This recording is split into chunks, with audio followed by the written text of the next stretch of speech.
We have to talk about Goodhertz. It's such a fantastic brand. They do amazing stuff. Go check them out. But they released a free plugin. They say it's some beta, but I don't know.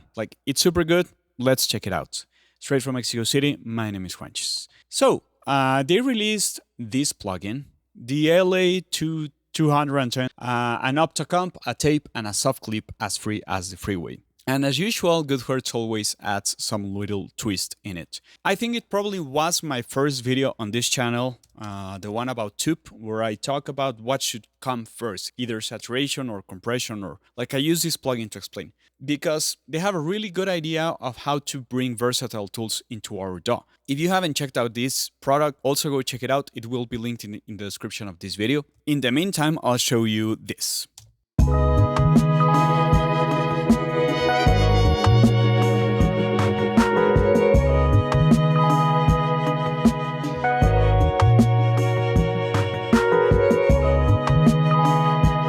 And it's a loop, it just keeps going on and on. Sometimes I just hide the tracks and I just end up dealing with the buses because there's nothing else to move underneath, right? In this signal flow hierarchy I've talked about many times. I want to mention the parts that it has. It has a comp, a clipper, a tape, and a tone control. I'm going to click right here at the bottom on the plus sign so I can make it bigger. And I'm looking at the drums folder right now, yeah? And I'm going to solo it in front. That means it's going to dim the rest of my session. And one thing that's always odd to me is that whenever I start a plugin and it starts doing stuff just because I loaded it, I don't really like that. So that's a personal opinion. I stand by it. So reading the manual, every single setting when it's halfway point, it's already doing approximately 5 dBs of gain reduction. And the input, when you're hitting 0 dBs full scale, it's starting to really act up. But it's 0 dB full scale, so it's way too high. So in my head, when I open this plugin, it should be like this.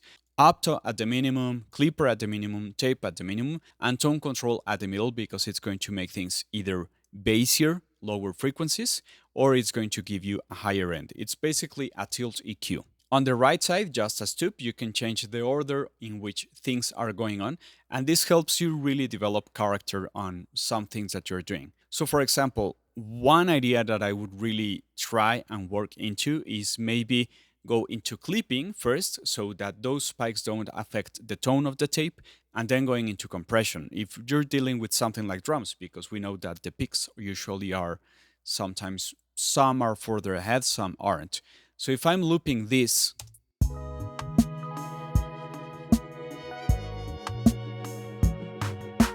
I can start clipping. And again, if this means 5 dB, it depends on what level you're hitting before that, right? If I set up a true peak here that's before the plugin, I'm hitting -8 and I have to push all the way up here to start getting some clipping done, right? And since there is no reference of numbers, I sometimes like the idea of having no reference of numbers and just listening to the transient modifying or the tone or the distortion or the intermodulation that might happen because of the processing.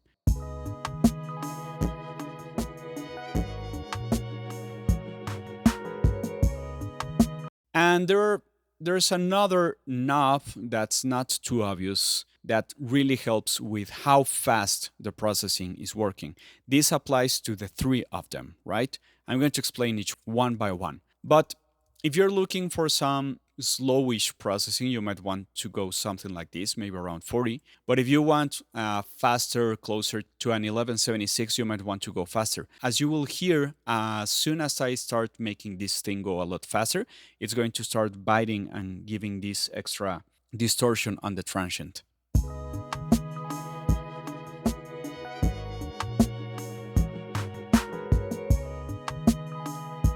Again, it depends on what you're looking for. If you're using it to make some sort of a control, cleanish, let's call it that, cleanish sort of sound, you might not want to push it so much. If you're looking more of a Tame Impala sort of sound, you might want to push this really hard and really think about the speed of it, because you don't want it to be just distortion because it's in the style, right? You always want it to be intentional.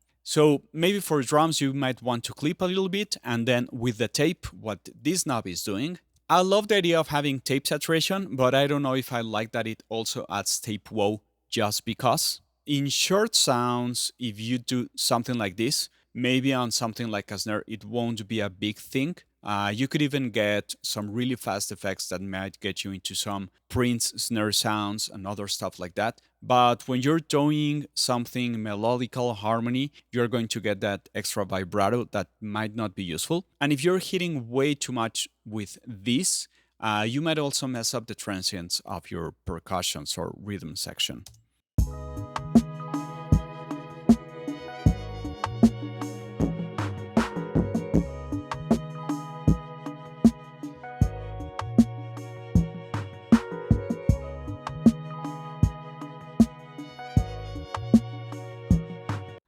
That's going to display a lot better on the other bus that I have. Tone, as I said, is only like highs or lows. There's nothing more to it. On the compression side of stuff,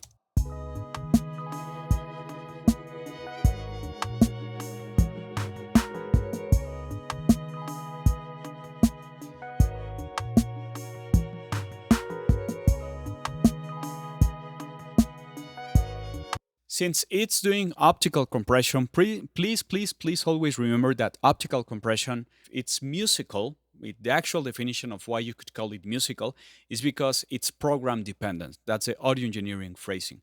It's program dependent, and that means that the heavier you hit and the heavier the load is on the optical circuit of the compressor, the more gain reduction you get. And because it has to unload that charge, it extends the release, and that's why it's musical. That's why optical compressors work really well with something like pianos that have really complex spectral content. They work really well with vocals and other complex spectral instruments. You can also use them with drums because if you want to round up stuff that's way too clicky, you might want to round them out with something like optical compression. But again, here you have a really small parameter of faster or slower optical compression. Let's listen to the differences.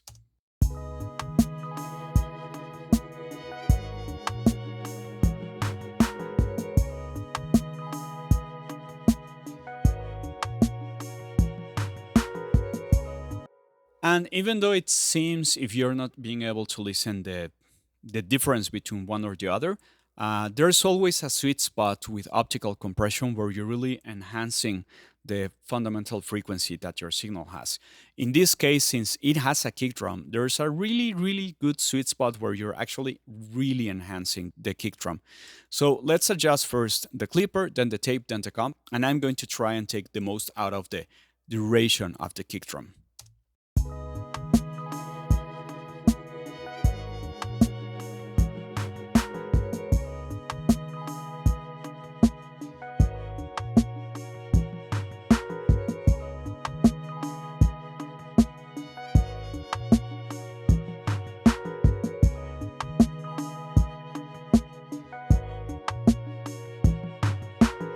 That sounds really good to me.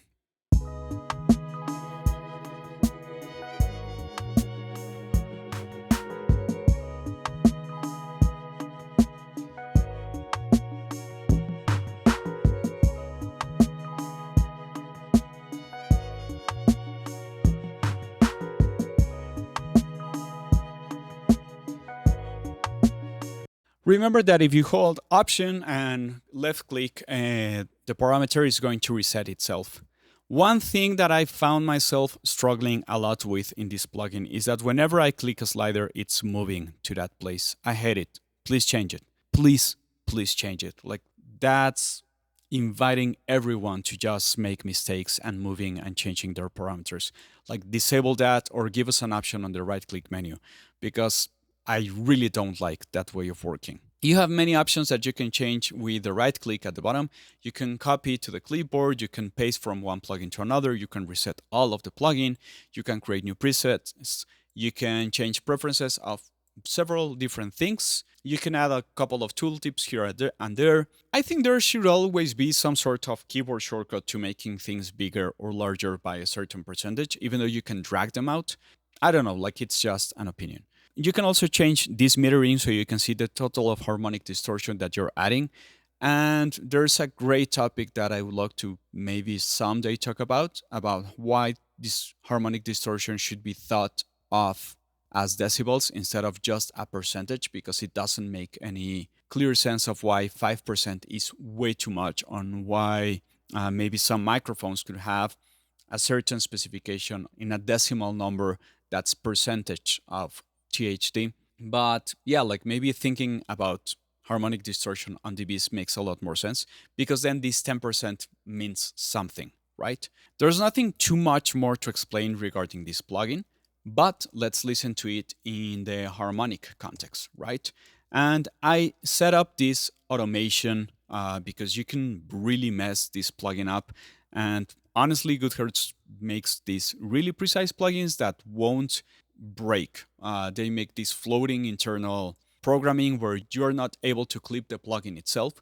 But remember, please, that other developers in your signal chain that you're using might not be taking this into account. So you might be clipping in a wrong way and in a non-intentional way if you're jumping into other plugins, right? So the harmonic bus has keys and bass, and sometimes I want to bring those things a little bit better together instead of just thinking about the kick drum and the bass, because the kick drum is part of the rhythm section and the bass is part of the rhythm section, but sometimes depending on the bass line, I'm thinking about it more of a part in the harmonic section, right? So without anything, it sounds like this.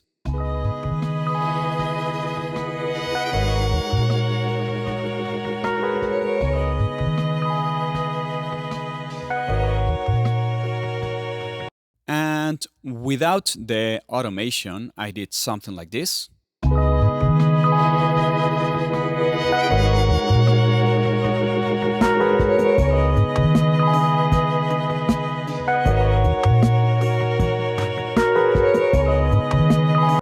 If you can listen closely, you will notice that this compressor is really holding the bassline, like not coming really up front.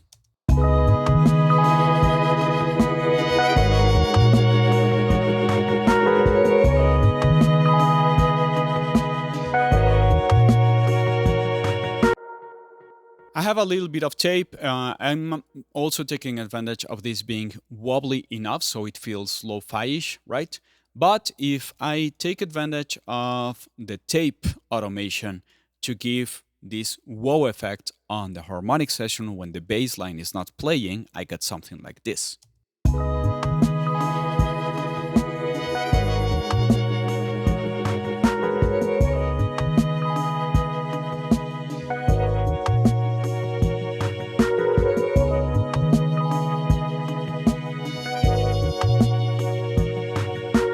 You can even listen that I can get almost a chorusy effect. Like that's super interesting. And that's why I like their plugins. That's why I like these sort of tools that let me do so many things with one single plugin, right? Like it just works. I'm also taking advantage of it in two different stages on my main out. Let me open them side by side. And you'll see that first I'm using something really slow as a way of kneeing into my dynamics of my whole session, mix, production, song, whatever. And I'm using just very low optical compression. And I'm really watching how I'm hitting that compressor by adjusting the input. You could also do it with the faders, but I'm just using what I have here in the plugin itself. I'm doing it super, super slow. I'm not taking advantage of anything else. And then I'm taking advantage of the same version of the plugin with a clipper. I just did it in two stages because the whole idea is that I wanted to have two different speeds, and I cannot have two different speeds in one single plugin. But that way, this one can take those higher hitting transients that I might have in my session, and then just with a stock limiter, I can just grab whatever is really coming through, right? I'm not using anything else, and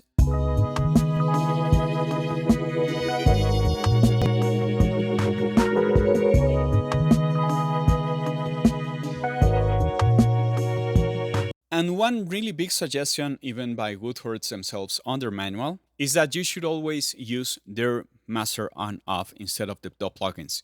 Because I have had sessions where sometimes I automate the turning on and off of any specific plugin for whatever reason. They can get clicky if you're not careful and if you're not having enough quality control in your production streamline. Maybe you want to have like a really crazy tapey sound that you're going to modulate, and you might want to select parameter and then modulation link. You might want to do something, I don't know, to the tape parameter and then parameter modulation link, and then link this to an LFO and make it move super fast for whatever reason, because I don't know, it's fun, right? And let's leave it as free running so it's never doing anything different. And this is just as an effect.